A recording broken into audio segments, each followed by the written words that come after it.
Live in Saskatoon, this is CTV News. Good evening and thanks for joining us. Tributes continue to pour in for a teenage girl from Saskatoon who died in a car crash over the weekend. 16-year-old Lauren Spence was killed when the vehicle she was in collided with another Friday night about an hour outside of Calgary. She was traveling with her mom and grandma to an Irish dance competition. RCMP say there was heavy hail and rain at the time. Spence's grandma was airlifted to hospital in critical condition. Her mom was taken by a ground ambulance in serious condition. A 65-year-old woman was taken to hospital this afternoon after being hit by a vehicle while crossing the street.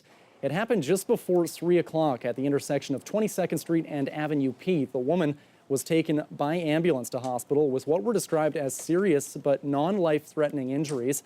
The 83-year-old driver of the vehicle was given a ticket for failing to yield to a pedestrian.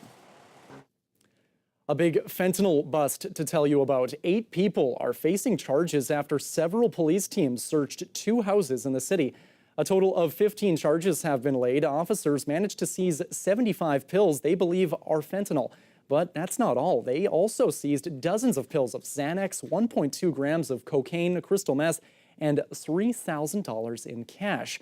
The bust comes at a time where police and paramedics have been responding to several overdoses. Good evening and thanks for joining us. The FIBA 3x3 tournament started slow for Team Saskatoon, eventually finding their shooting legs on what was a breezy afternoon. In Game 2, with a spot in the quarterfinals booked, the hosts had their sights on taking first place, beating Team Hamilton in a thriller 14-13. Moses Waldo now with more. Well, it was graduation day for some budding firefighters. 21 high school students completed the Fire Cadet program this year. It's part of the career education curriculum at 5 high schools in the city. Throughout the 8-week program, students learned to operate fire hoses, hydrants, fire trucks, and an aerial ladder. They also completed CPR training. The goal of the program is to get students to consider a future career with the Saskatoon Fire Departments.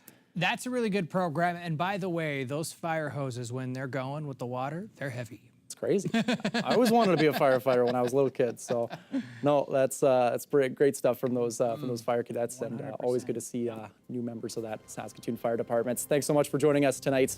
Have a good evening. Good night.